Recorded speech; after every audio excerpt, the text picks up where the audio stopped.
Dr. Cella here, and today I did a four-part series on the tough task of turning around a terrible team. Now, over the last 13 years, with the Triple Option Football Academy camps and the academy, the majority of clients who come to me, their average record in that time the year before was 2 wins. So everybody that comes to me is pretty much terrible or close to it.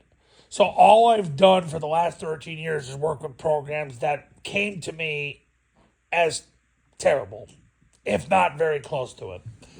People don't pay me if they're 7-2 because they think they've arrived and they're going to be okay.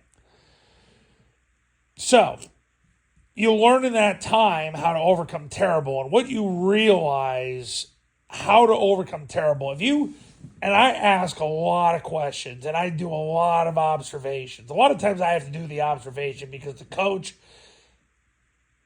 can't articulate why he's terrible. But the biggest thing that I see, and I've said this in other videos, but I'm going to make a big deal about it again.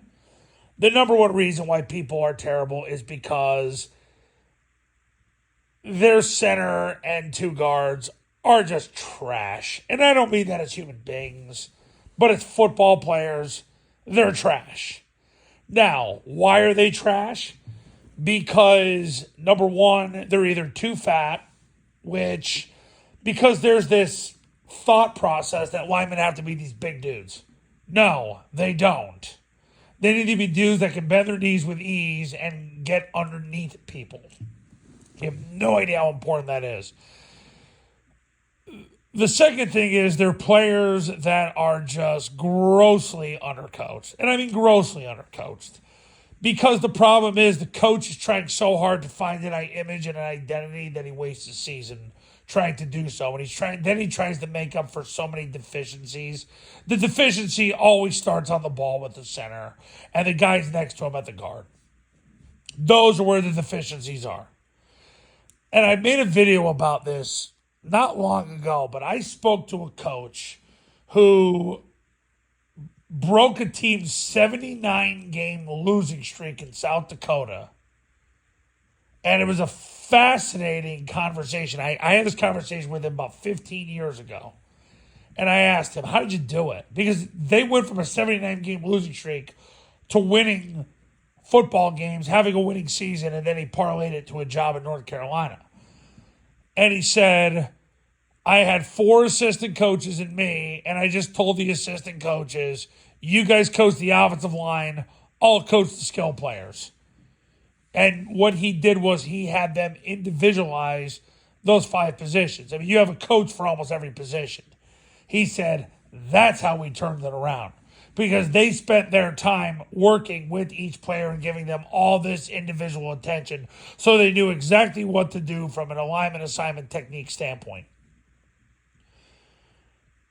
I know when you watch football now, the emphasis is on the quarterback position, college football, professional football, and there's variables why that's the case. Obviously, Florida State's a 13-0 football team, but now their quarterback's out. They're going to get shafted by human decision makers in terms of playing for whatever they call it nowadays, the Final Four. The thing is about high school football, vast physical superiority cancels all theory, especially in high school. High school, you got the kids filled with testosterone, the ones that aren't. The great thing about the triple option offense is you can narrow the gap, but there's a limit to everything. So if you're looking at turning around a terrible team, it really starts with finding guys that can bend their knees with ease at the center and the two guard positions and really putting your effort and the assistant's effort into those 3 positions. Yes, the football is important. Of course, we must always protect the football. Common sense. But I'm going to tell you something.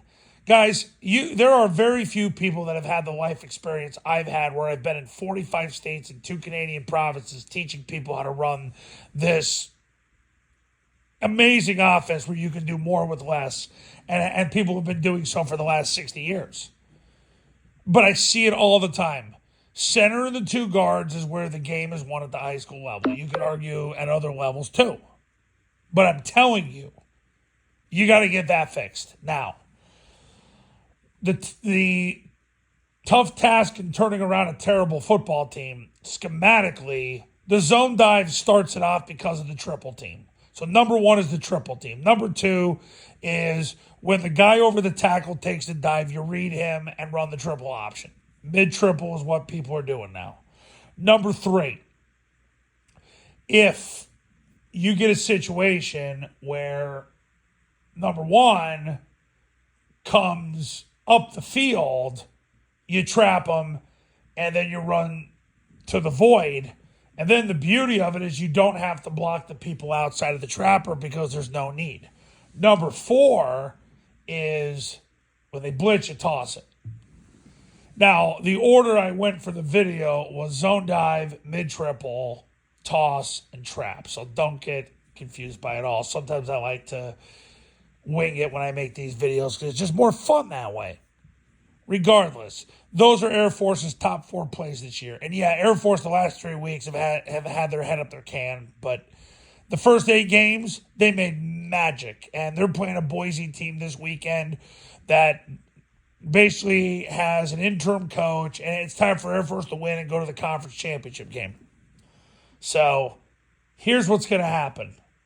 You're going to turn around a terrible team with those 4 concepts because it's exactly what Air Force is doing, and that's how you're going to turn around your program in 2024.